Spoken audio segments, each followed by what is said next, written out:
Jaga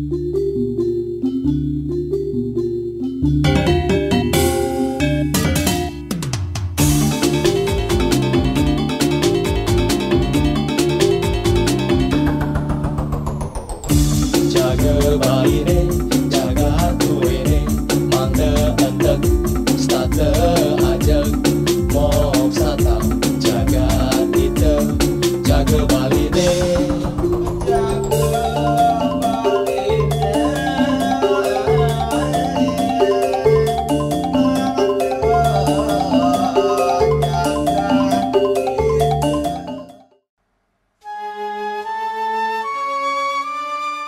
Hari Raya Saraswati merupakan salah satu hari raya bagi umat Hindu di mana biasanya dirayakan di kalangan dunia pendidikan khususnya bagi siswa sekolah. Karena umat Hindu mempercayai Hari Saraswati adalah sebagai hari turunnya ilmu pengetahuan yang suci kepada umat manusia untuk kemakmuran, kemajuan, perdamaian, dan meningkatkan keberadaban umat manusia. Hari Raya Saraswati sendiri diperingati setiap 6 bulan sekali, tepatnya jatuh pada Caniscara Umanis Wuku Watu Gunung. Pada hari itu, kita umat Hindu merayakan hari yang penting itu, terutama di dunia pendidikan, dan siswa-siswa khususnya akan melaksanakan dan menyiapkan proses upacara ataupun puja wali di sekolah. Sehabis itu biasanya para siswa melanjutkan sembahyang ke pura lainnya, baik itu pura di lingkungan rumah maupun desa tempat berada, bahkan juga di perkantoran. Semua buku, lontar, dan alat-alat tulis diletakkan pada suatu tempat untuk diupacarai. Tentunya menjadi sebuah pertanyaan akan makna Hari Raya Saraswati itu sendiri, baik dari filosofi maupun sudut pandang lainnya. Turunnya pertama kali Weda ke dunia melalui wahyu-wahyu ide yang dewasa yang diterima oleh para resi, 7 resi. Nah, yaitu dirayakan sebagai Saraswati. Barangkali 2000 juta tahun, sekian juta tahun sebelum Masehi lah turunnya Weda. Ini secara humanis wukunya Watu Gunung. Pada saat itulah kita yakinin bahwa merupakan Hari Saraswati pada saat pertama kali turunnya Weda sekian juta tahun sebelum Masehi, barangkali begitu. Nah, sehingga sekarang ini Saraswati itu sangat bermakna. Maknanya adalah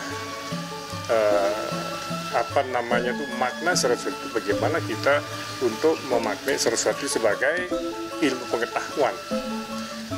Dan semua dasar daripada itu adalah ilmu pengetahuan. Tanpa ilmu pengetahuan, tak mungkin kita akan bisa untuk mencapai kemajuan. Jadi makna Saraswati itu sebenarnya adalah kita bersyukur sekali kepada Saraswati bahwa beliau menurunkan wahyu melalui menurunkan Weda melalui wahyu-wahyunya. Dari situlah kita mendapat pengetahuan suci yang sekarang kita teruskan dalam ilmu pengetahuan yang kita pelajari sekarang. Perayaan Hari Saraswati tetap relevan dalam setiap perkembangan zaman ya, karena bagaimanapun juga pengetahuan itu sudah dididik dengan perkembangan zaman. Dengan tanpa pengetahuan ya tentu dunia ini tidak akan berkembang gitu. Oleh karena itu setiap zaman relevansi daripada perayaan Hari Raya Saraswati itu menurut saya adalah sangat tepat. Jadi artinya bahwa kita sangat menghormati di mana Hari Saraswati sudah hari turunnya ilmu pengetahuan. Jadi dengan pengetahuan kehidupannya akan berkembang, kehidupan menjadi lebih baik. Saya kira kedepannya perayaan Hari Saraswati sebagai tonggak turunnya ilmu pengetahuan akan dimaknai lebih esensial oleh para generasi kita, lebih para generasi milenial. Nah, kita tahu sekali bagaimana perkembangan pengetahuan di kalangan para milenial, terutamanya dari sisi perkembangan ilmu pengetahuan dan teknologi itu. Hari Raya Saraswati ini adalah merupakan peringatan turunnya ilmu pengetahuan yang identik dengan simbol Dewi Saraswati. Jadi kalau kita lihat dari hari apa itu diperingati, itu adalah jatuh pada hari Sabtu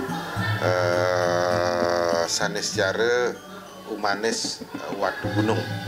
Nah, dengan turunnya ilmu pengetahuan atau peringatan Hari Raya Saraswati ini, kita berharap ke depan para pemuda Bali, milenial dan Gen Z ini bisa memberikan makna daripada Hari Saraswati itu berkaitan dengan peningkatan kemampuan pendidikan mereka, terutama yang berkaitan dengan kompetensi mereka. Ilmu pengetahuan adalah merupakan hal yang sangat fundamental bagi kita sebagai masyarakat, sebagai umat, dan tentunya sebagai manusia yang dilahirkan, diciptakan oleh Tuhan Ida Sang Hyang Widi Wasa. Jadi ini adalah merupakan hal yang penting bagaimana kita membangun diri kita dari ilmu pengetahuan itu sendiri. Jadi dalam hal kita memaknai daripada Hari Saraswati, tentunya ini adalah merupakan hal yang penting saat ini, yang khususnya pertama kita bicara masalah pendidikan, karena ilmu pengetahuan itu jadi terbangun lewat sebuah literasi yang kita tahu lewat buku, dan juga buku itu yang menjadi dasar daripada pelajaran kita dalam dunia pendidikan, dalam ilmu perguruan tinggi. Tentunya ini hal yang memang harus selalu menjadi sebuah inovasi, kemajuan yang terbangun dalam dunia pendidikan yang kita harapkan. Sejumlah sumber sastra menyebutkan bahwa Dewi Saraswati dijelaskan Dewi atau istri Brahma, di mana Saraswati adalah Dewi pelindung, pelimpah pengetahuan, kesadaran atau widya dan sastra. Berkat anugerah Dewi Saraswati, karenanya kita menjadi manusia yang beradab dan berkebudayaan. Selain itu, beliau disimbolkan sebagai seorang dewi yang duduk di atas teratai dengan berwahanakan seekor angsa atau hamsa atau seekor merak berlengan 4 dengan membawa sitar, pena, dan ganatri. Di kedua tangan kanan, tangan kiri membawa pustaka, kitab, dan tangan kiri satunya ikut memainkan gitar, membawa sitar, pena, dan ganatri. Di kedua tangan kanan, tangan kiri membawa pustaka, kitab, dan tangan kiri satunya ikut memainkan pena atau bermudra, memberkahi. Secara umum, makna pemujaan Dewi Saraswati adalah memuja dan bersyukur kepada Tuhan Yang Maha Esa dengan memfokuskan pada aspek Dewi Saraswati atau simbol widya. Namun jika kita hubungkan dengan kehidupan sekarang, tentunya makna ataupun sudut pandang dari Hari Raya Saraswati tentunya sangat luas dan dari berbagai sudut. Demikian juga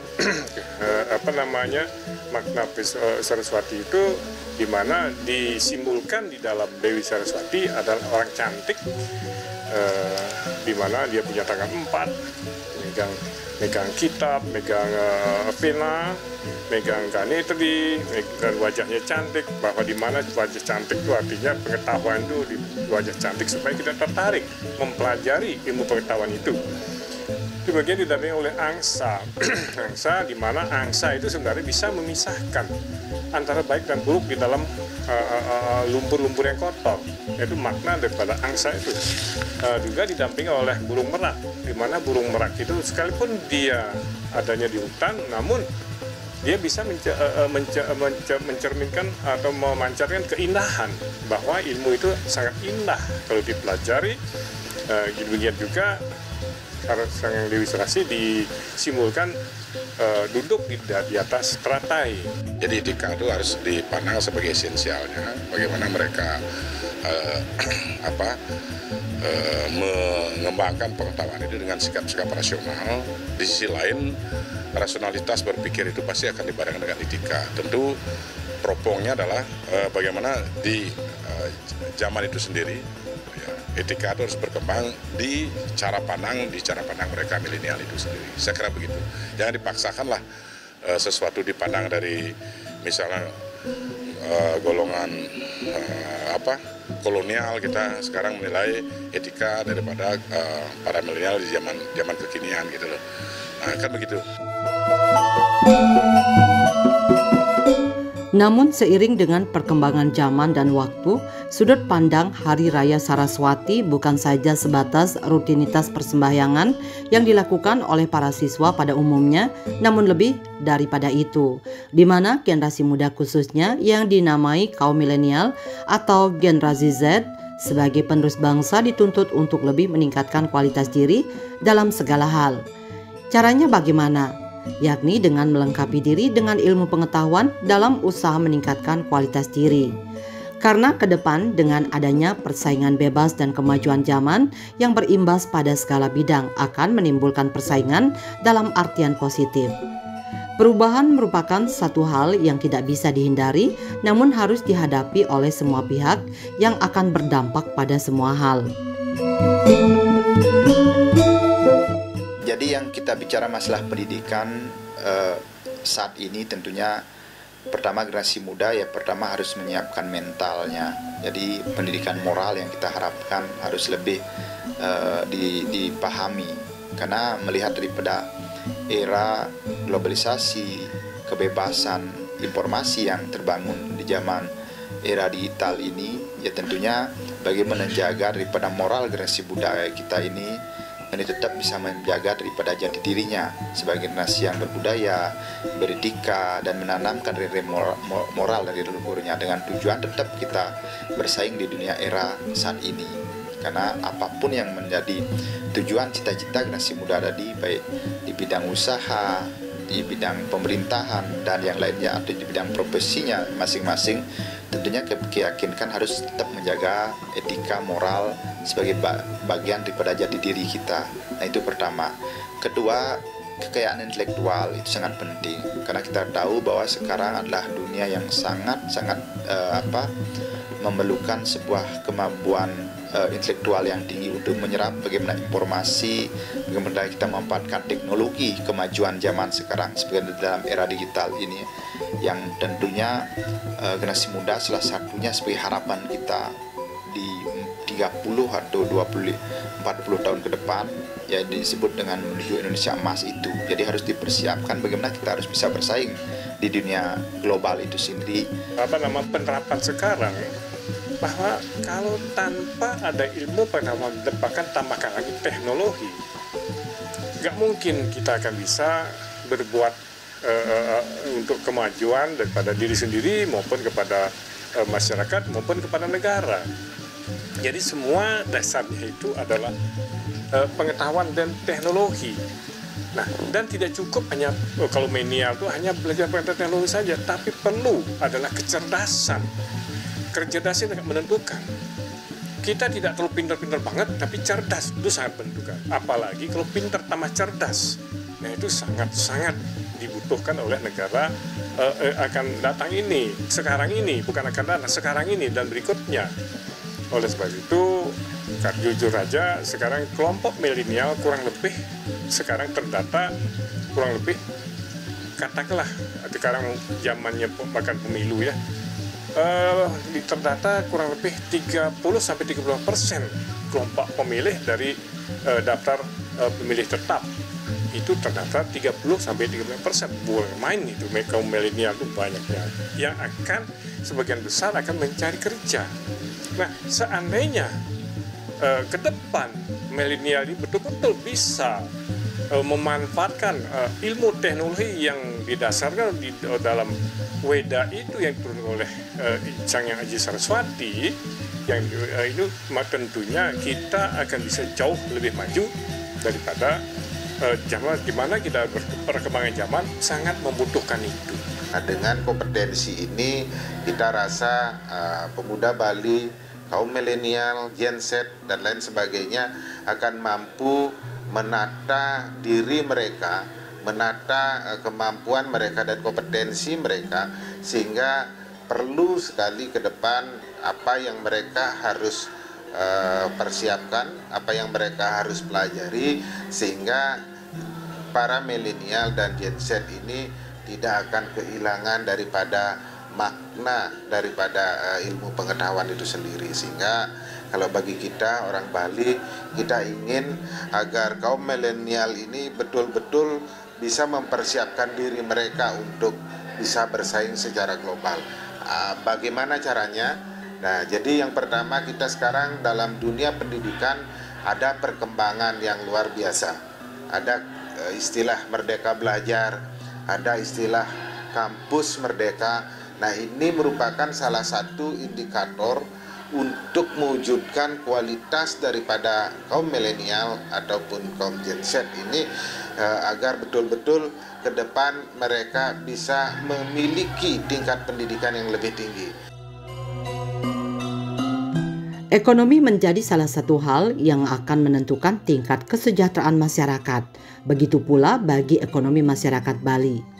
Generasi muda ke depan diharapkan mampu bersaing di bidang ekonomi, khususnya masyarakat Bali itu sendiri, sehingga mampu memberikan sumbangan terhadap pertumbuhan ekonomi Bali ke arah yang lebih baik. Bali sebagai destinasi pariwisata dunia akan menjadikan banyak pendatang yang akan mengadu nasib ke Bali yang menjanjikan lapangan pekerjaan baik di sektor formal maupun informal. Jika masyarakat Bali atau kaum milenial Bali tidak mampu bersaing, tentunya ke depan akan semakin tersingkirkan atau menjadi tamu di daerah sendiri. Adanya pandangan sikap priayi dalam memilih pekerjaan hendaknya diubah kepada realitas kehidupan yang semakin keras. Kalau kita istilahnya merasa bahwa jangan sampai misal ekonomi kita dari luar, maka mari kita tingkatkan kompetensi kita. Jadi tingkatkan kompetensi kita melalui pengetahuan dengan momentum Hari Raya Saraswati itu. Sekira demikian. Kedua, mari juga kita tingkatkan sportivitas berpikir. Jadi kompetisi itu adalah niscaya adanya. Namun demikian kita tidak perlu berada dalam zona nyaman terus. Jadi haruslah kita siap menghadapi berbagai tantangan dengan menciptakan berbagai inovasi. Karena seluruh kesuksesan itu ditentukan oleh seberapa berat yang mengalami tantangan. Kita jangan melihat orang sukses pada ujungnya, tapi awalnya seperti apa, kan begitu. Jadi berkait dengan perkembangan teknologi dan informasi ini, saya kira kolonial baik di Bali, mereka akan siap menghadapi bahkan mungkin bagaimana mereka akan memanfaatkan pertumbuhan ekonomi yang ada di antara mereka, saya kira begitu. Jadi kita tidak perlu khawatir merasa bahwa orang Bali atau milenial Bali nanti akan semakin ketinggalan dari sisi peluang di bidang ekonomi. Saya kira tidak. Teknologi informasi itu tentunya sekarang dibangun sebagai ruang kompetisi positif oleh generasi kita, artinya dikejar selalu. Karena dalam bidang apapun kita yakinkan dunia digital itulah yang harus juga menjadi bagian daripada informasi, ilmu pengetahuan yang harus kita ketahui sebagai dasar. Karena segala sesuatu, literasi, pendidikan itu sekarang bergerak, informasi itu harus kita dapatkan cepat, dan pergerakan ilmu pengetahuan itu sangat cepat. Karena informasi itulah yang sekarang kita harus pahami bahwa memang tetap ada lewat pembelajaran secara langsung, mungkin dengan lewat buku. Bahwa kita tahu bahwa literasi itu pun lahir juga sekarang dari yang namanya media-media digital, media-media online, dan juga lewat media-media sosial yang kita tahu bahwa banyak juga media sosial yang mampu menyajikan literasi yang bagus untuk ilmu menambah daripada ilmu pengetahuan kita. Jadi menurut kita inilah yang menjadi sebuah hal yang sangat penting bagi generasi muda kita sekarang, bagaimana kita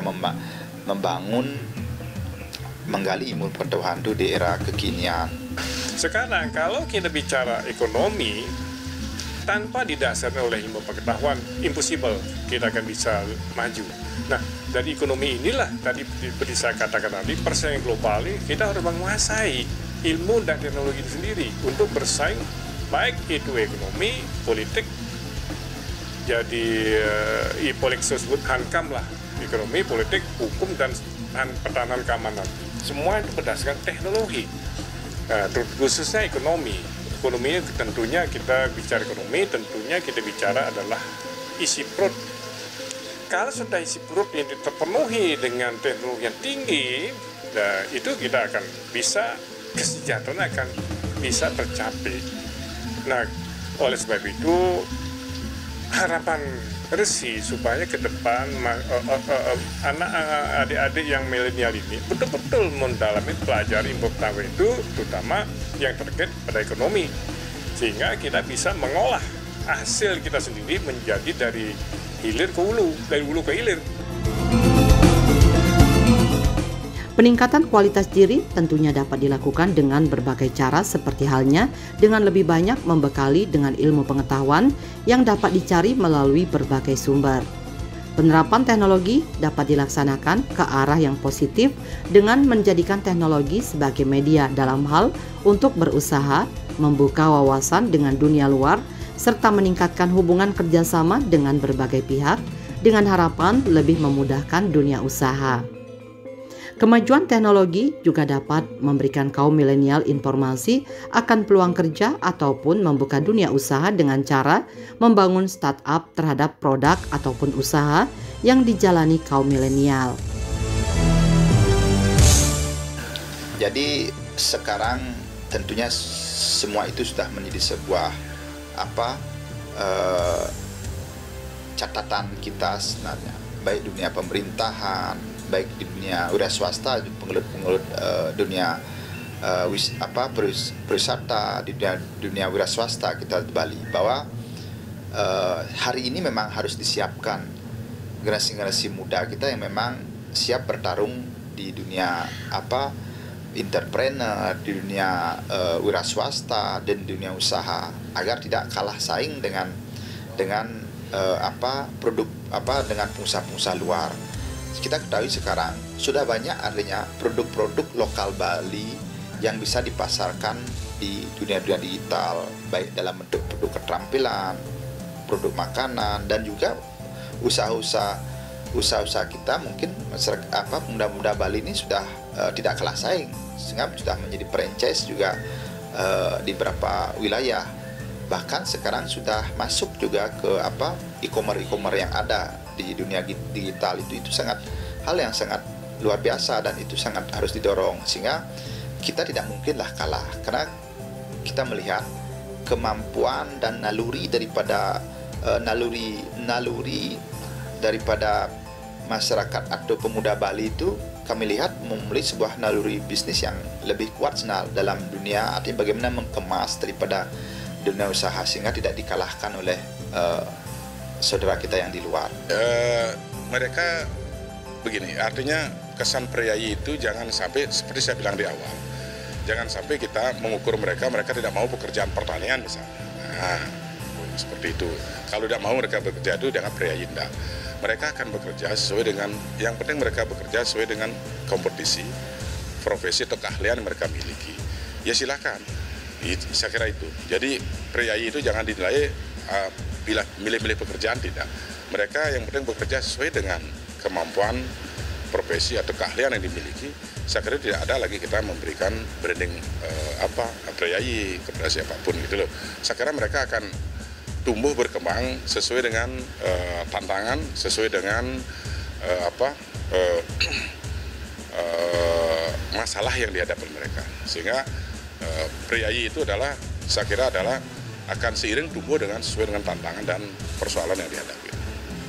Ketika sudah memiliki pengalaman ataupun pengetahuan di bidang pelatihan dan pendidikan kursus singkat itu, saya mendorong, jadi kami mendorong agar bagaimana anak-anak muda ini mencari pengalaman yang seluas-luasnya dulu dengan pola mencari pekerjaan ke luar negeri. Nah, jadi pilih lembaga pelatihan setelah Anda mengikuti SMA ataupun SMK itu yang betul-betul bisa membantu anak-anak kaum milenial ini bisa langsung bekerja ke luar negeri. Nah, dengan mereka bekerja ke luar negeri, benefit yang dibutuhkan, yang dihasilkan itu banyak. Contohnya, mereka dalam kemampuan wawasan, mereka memiliki wawasan internasional. Yang kedua, kemampuan di bidang bahasa. Mereka akan memiliki kemampuan bahasa yang mungkin lebih daripada 2-3 jenis bahasa. Kemudian yang ketiga tentu dari benefit. Dari benefit ini akan jauh lebih tinggi karena kita tahu pola penggajian kita di Indonesia masih lebih rendah daripada di luar negeri. Di sisi lain, kaum milenial atau generasi Z juga memiliki peranan penting dalam helatan pesta demokrasi, di mana saat ini tahapan demi tahapan sudah berjalan. Sebagai kaum intelektual, tentunya kaum milenial dapat memberikan hal pilihannya dengan baik dan benar dalam menjaring dan memilih calon pemimpin negara ini ke depan, tentunya ke arah yang lebih baik. Begitu pula dalam memberikan edukasi terhadap masyarakat yang belum melek terhadap teknologi informasi seperti media sosial maupun yang lainnya. Saya sudah sering melakukan edukasi dengan anak muda, tapi saya kira dari berbagai pertemuan saya kadang-kadang saya mengajar gitu ya. Mereka bahkan justru lebih independen dan lebih rasional di dalam cara memanfaatkan perhelatan demokrasi. Kalau menurut saya justru orang-orang yang atau generasi yang lebih tua justru belum tentu lebih independen. Jadi oleh karena itu saya sangat optimis dengan kalangan milenial bagaimana mereka mampu berpikir rasional, independen dalam pengertian artinya mereka akan menentukan seberapa jauh privilege mereka terhadap pesta demokrasi itu misalnya. Bagaimana mereka memandang demokrasi dengan dengan pengetahuan, dengan perkembangan kekinian yang mereka hadapi. Jadi tidak bisa masih generasi muda atau milenial itu kita cekoki, kita yang menentukan harus ini enggak. Mereka sudah punya preferensi. Tentunya ketika kita memahami bahwa ilmu pengetahuan itu adalah merupakan hal yang terpenting bagi kita selaku umat, kita berharap pemimpin pun nanti tentunya bisa menanamkan sebuah program-program yang struktur yang secara fundamental, yang secara terstruktur dan menjadi sebuah porsi prioritas bagaimana membangun daripada potensi masyarakat dengan memberikan ruang daripada porsi tetap dunia pendidikan itu lewat fasilitasnya, lewat kegiatan-kegiatan sumber daya manusianya, dan bagaimana pendidikan itu adalah hal yang sangat penting sekali harus diprioritaskan dalam kebijakan pemerintah, bukan saja karena itu yang akan membangun daripada kemajuan kita ke depan, bagaimana generasi kita, generasi cerdas. Jadi katanya mereka lah yang akan membangun daripada sumber ekonominya sendiri, membangun daripada keberhasilannya sendiri, sehingga menjadi sebuah keberhasilan sebuah daerah atau keberhasilan sebuah negara. Sehari setelah Hari Raya Saraswati, biasanya umat Hindu di Bali melangsungkan rangkaian upacara Banyu Pinaruh dengan melaksanakan upacara pembersihan ke pantai, sumber air lainnya maupun pura yang dekat mereka tinggal. Hal yang membedakan Banyu Pinaruh dengan upacara pembersihan ataupun penglukatan dengan yang lainnya adalah di mana pada Hari Raya Banyu Pinaruh dipercaya sebagai penglukatan Buana Agung dan Buana Alit dari Tirta Sanjiwani. Namun tidak banyak juga yang mengartikan Banyu Pinaruh ini sebagai upacara untuk memohon Tirta Amerta setelah sehari sebelumnya melaksanakan Hari Raya Saraswati.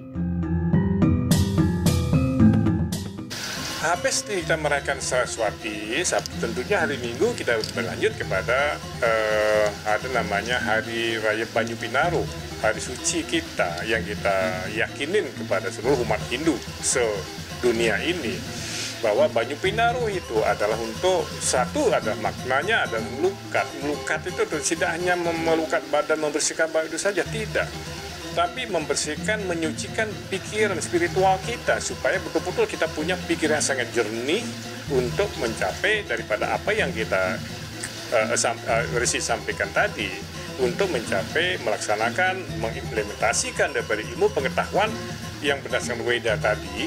Tentunya kita harus membersihkan diri supaya kita betul-betul bening, tidak punya pikiran negatif. Seperti apa yang tadi saya sampaikan tadi, bahwa katakanlah di dalam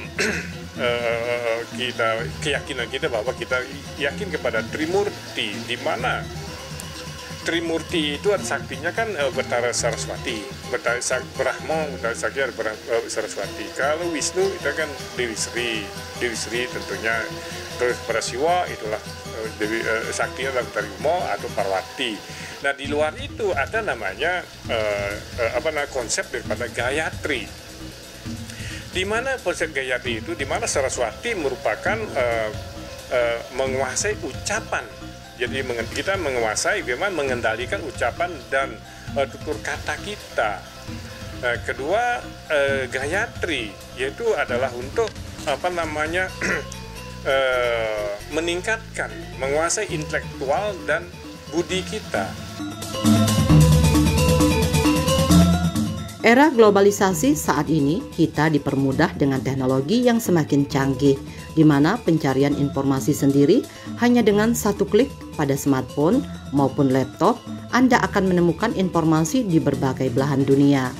Hal ini menjadi suatu tantangan besar harus dihadapi umat beragama, khususnya dalam Hindu. Umat Hindu harus lebih cerdas dalam menyaring dan mendapatkan informasi dari kemudahan dan canggihnya teknologi ini. Bagaimana umat Hindu, intelektual muda Hindu dalam memahami dan mendalami filosofinya agar dapat diaktualisasi dalam keseharian.